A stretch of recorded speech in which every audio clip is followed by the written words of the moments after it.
pull back the curtains, but just check who's behind them first. Hi, I'm Gabi. Welcome back to another edition of the Fragrant Edition. And my friend Monty, my Burmese cat. If you love scent and you love vintage films, you love horror, you love thriller, you love a film that's obscure and off the radar, then you've clicked onto the right channel. In today's edition, I am talking about a film and scenting the film Curtains from 1983. I had never seen it before.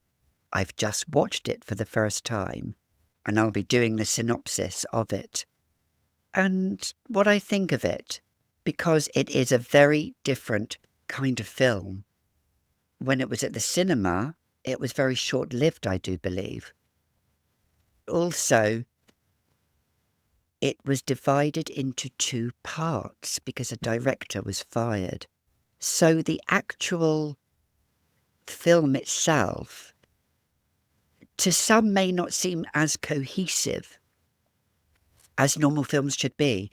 But I actually quite like that because I feel it doesn't gloss over. It shows the imperfections of the film, and I quite like that, which is very different. It was made in 1983 and it stars a few people that I have watched and heard of.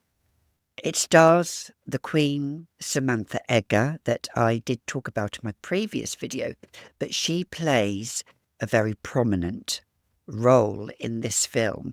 It also stars Lynn Griffin, who was in Black Christmas of 1974, and she had a very short-lived role in that film. If you've not seen it, go and see it. All I will say is she does not have to look for any cats in this film. It also stars Linda Thorson, who was in the New Avengers. Who remembers that from the 70s?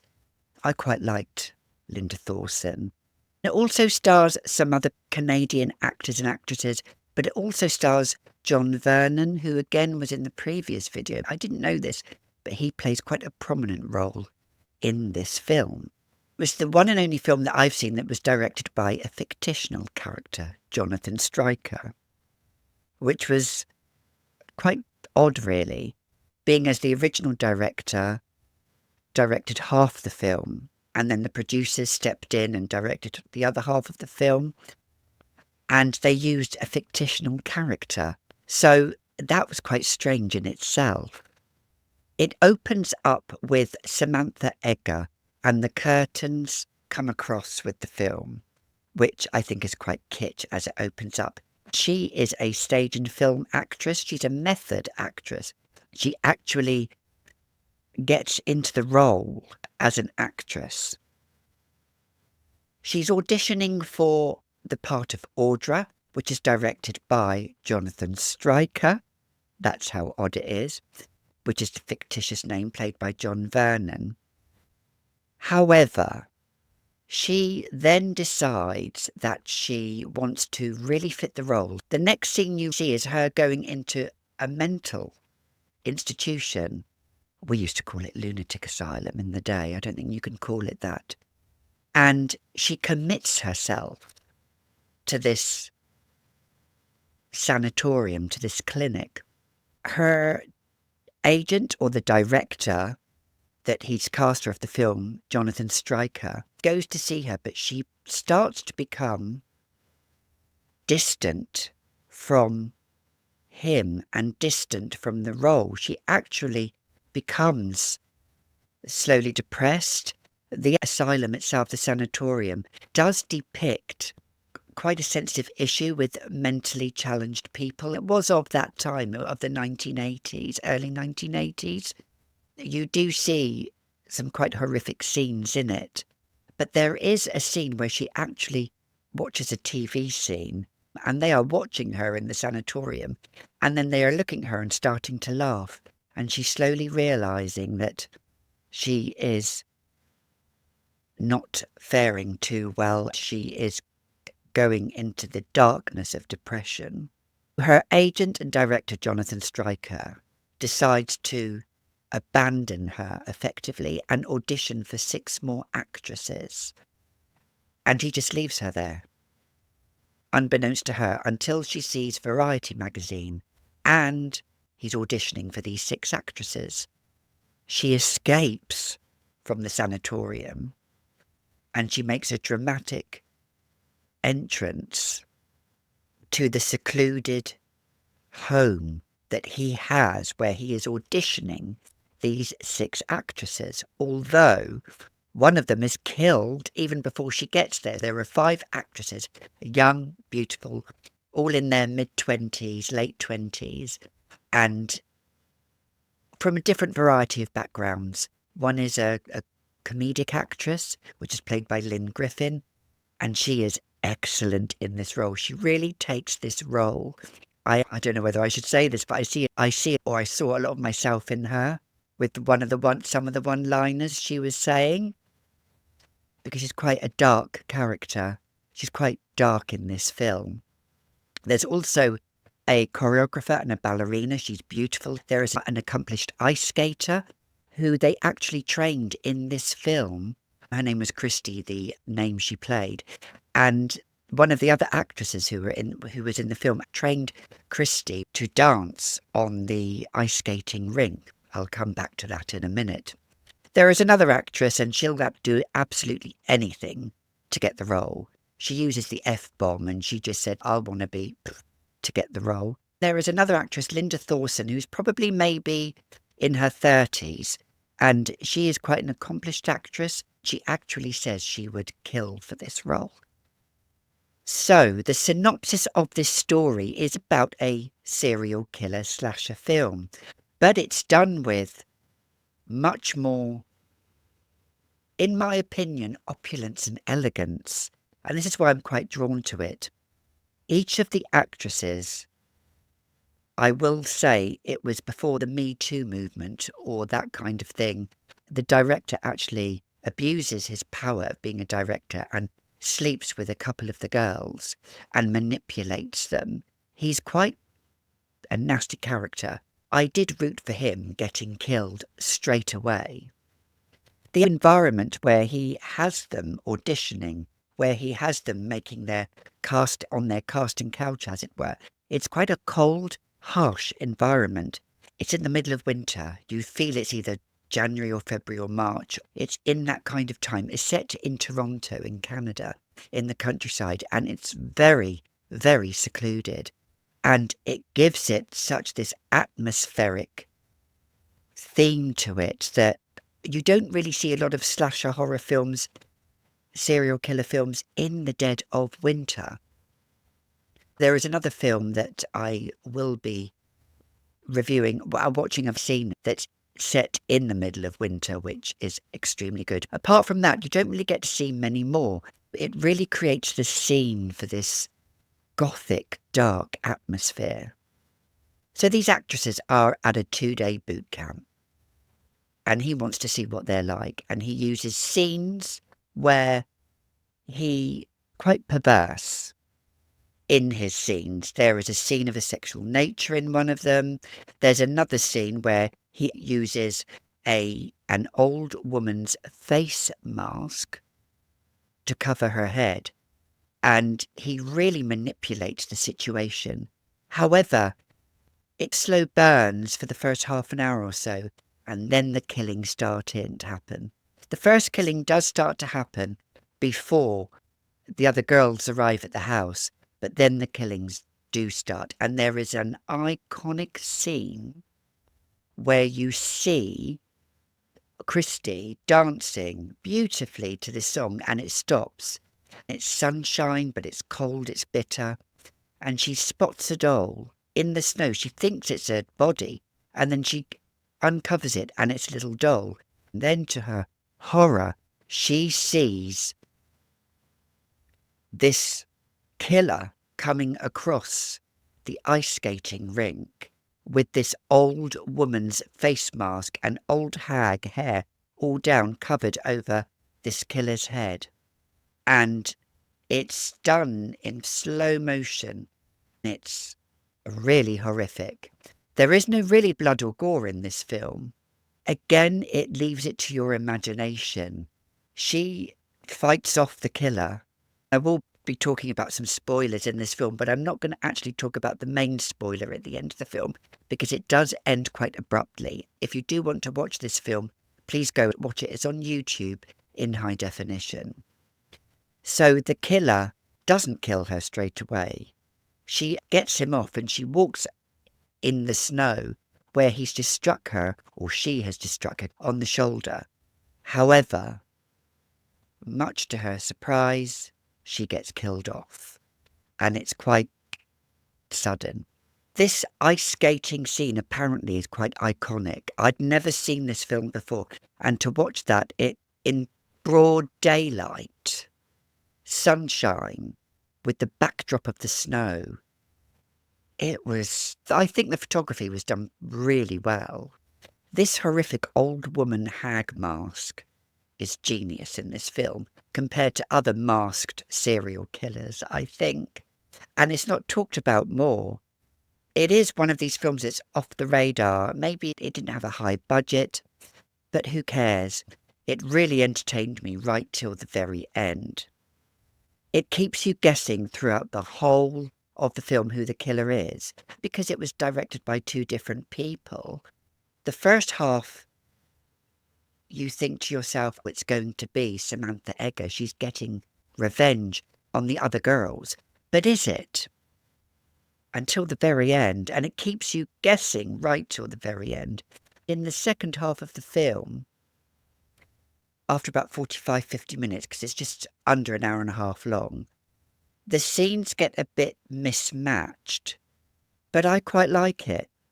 There's a scene where Linda Thorson is in the bathroom and you see someone in her shower, but then there's nobody there. It does become quite stalker-killerish in the second part. There's another scene where a model is dancing. One of the actresses is dancing. Very pretty. She's a Canadian choreographer. And in the middle of dancing, she then gets killed abruptly. And there is another part where one of the other actresses is trapped in this place which looks absolutely huge with stage props and everything and mannequins, and it's very cat and mouse. You also think maybe Jonathan Stryker, the director, is involved because he does say about certain characters, they've just gone, they just didn't want to be in the part. It keeps you wondering, is it him? Is it Samantha? Is it one of the actresses? Is it somebody we haven't even met yet? It is that kind of feel to it. I will say Linda Thorson does get killed, but I'm not going to tell you any other spoilers because I really want you to watch the film if you haven't seen it. It's available on YouTube or Amazon Prime, but it's available on YouTube in high definition. The ending scene is very abrupt. Then you think to yourself, oh, it was that person. And then it takes you back to near the beginning of the film. But it uses the scene in a different context. And it makes you think, apparently there was an alternative ending where the killer wanted to put all the bodies on a stage. But apparently they didn't want to go down that route because they thought it was a little bit unbelievable that way. I'm actually glad they didn't. I really love the ending myself because it twists a character in such a way that I really didn't see coming until the very end. That's what I loved, because I changed my mind whether it be Samantha Egger, whether it be Jonathan Stryker, whether it be one of the actresses. It's all these fake outs it gives in the film, and I absolutely adore that. I'm so glad that I've watched it. I would re-watch it again and again. I can see why it's a cult film. So now we've come to scenting the film with 3 perfumes that I think might surprise you. 1 or 2 of them. One maybe won't, but the other 2 will maybe. The first one I'm going to talk about is a classic scent for winter.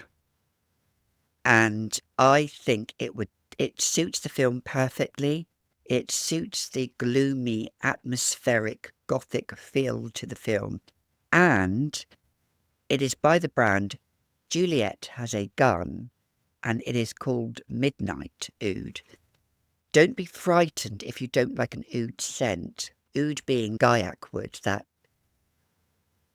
almost smells like birch, tar. It can smell like almost. This isn't like this. This is a classic rose combined with oud, which is those woody notes. It is not your light floral rose. It is a rose. It could even be like a black rose.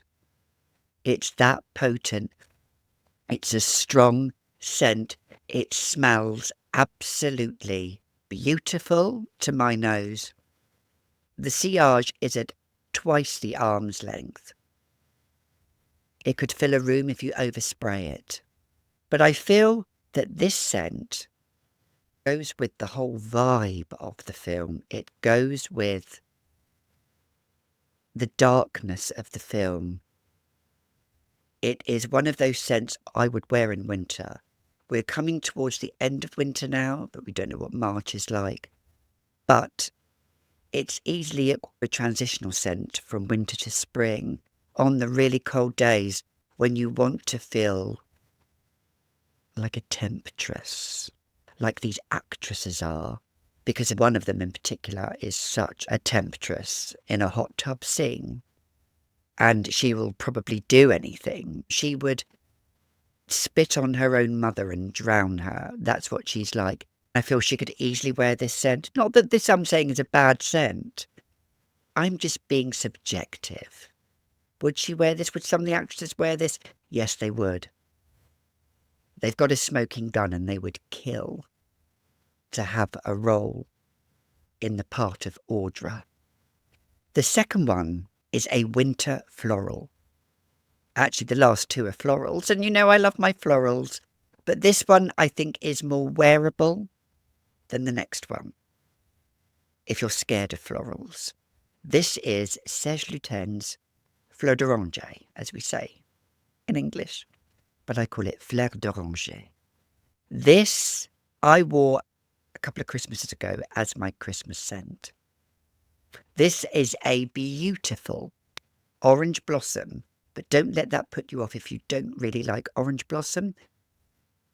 It's mixed with these lovely, beautiful citruses. It does have cumin in, which does give it a slight animalic feel. Some people will not be able to wear this, some will. For me, I think it's quite wearable because I like extremely animalic scents. This is soft animalic with musk, and it has a little bit of rose, but it's orange blossom. And it's a winter's orange blossom. It's an all year round orange blossom. But some florals you can't wear in the winter. They're just too bright or too effervescent, or they're too powdery. Although some powdery scents you can wear in winter. But Serge Lutens, I feel, fits this perfectly. I think one of the characters in the film, Patty, played by Lynn Griffin, she has kind of like a dual personality. She's quite comical and she's quite lovable, but I think underneath it, there's a scene where she does change and the director is saying to her that she's starting to play the role for Audra, and you can see a little bit of change in her. So she does want it. So this has a little bit of a dual effect, I would say. And that's Serge Lutens' Fleur d'Oranger. Beautiful sillage, beautiful projection, good longevity, as well as Juliette. All of these have good longevity and good sillage. By sillage, I mean scent trail. I would wear this on a bright sunny day. I would wear this on a gloomy day. I would wear this if I was scheming for murder, maybe. Not that I would be. But it's a bit of a gothic scent. Deathly floral. And finally, I think I've saved the best to last. They're all lovely, though. They are all 10 out of 10 in my opinion. However, this one, which was gifted to me by beautiful Elizabeth Moores from Papillon Perfumery, no, it's not Salome, no, it's not Spell 125, it is Hera. And this is an extract, perfume extract. This I would send to Queen, and the role deserved, rightly so, to Samantha Eggar, who plays a character called Samantha in the film. And she deservedly had the role to play Audra, this woman who was verging on mental instability. She really put herself into the role as a method actress in a sanatorium to try and feel the role. I don't know how some method actors can do that kind of role, because I know Marlon Brando was a method actor as well. So it's hard to get out of character once you stop playing that role. And Hera is a queen of a scent, and I think it is for the leading lady of a film or a theatre production. It's powdery, but it suits winter as well as all year round. It's this powdery yellow floral with narcissus. And narcissus, obviously, from the word narcissistic, let's face it, it's all about ego. It's this strong, and not that I'm saying it's for people who have big egos, but it's for a strong, bold personality. For Liz Moores created this for her daughter to walk down the aisle. It is for the star of the show, the star of a wedding, the star of a theatre production. I think this is exquisite. If you don't love florals, you probably would not like this. It's strong. I pick up a lot on ylang-ylang in this as well. And it has oricin, which gives it this powderiness, this orris root, which gives this beautiful powderiness. Slight sexy, very vintage. So of the time of 1980s, even though it was made recently in the last couple of years. This lasts forever. On clothes, on skin. On skin it lasts 10 to 12 hours on my skin. It's that long. On my clothes it lasts for days. Actually, it lasts longer than 12 hours. This is probably one of my longest lasting scents, 12 hours plus. If you want to spray a scarf, it'll be on there for days, it'll be on there for weeks. Unless you wash it. But this is a fit for a queen. This is fit for Samantha Eggar. This is fit for her.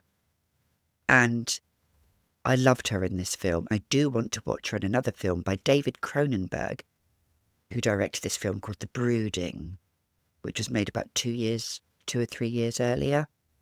If you've watched it, let me know, because I've never seen it. I'm looking at films that I've never seen before, obscure off-the-radar films, so please let me know. But this is Hera from Papillon Perfumery. So we've come to the end of the synopsis of the film and the scenting. If you've clicked off my video and then come back to my video after you've watched the film, what do you think of the film? Have you watched the film itself? Do you like it? Do you not like it? Do you think it's rubbish? That's fine. Do you think it's a masterpiece? That's fine as well. Let me know in the comments. So you've been watching another edition of the Fragrant Edition. Nightmares can occur in all kinds of places. But as I said, when you're drawing the curtains, be on the lookout, because you don't know what you might find behind them. Bye for now. Have pleasant dreams.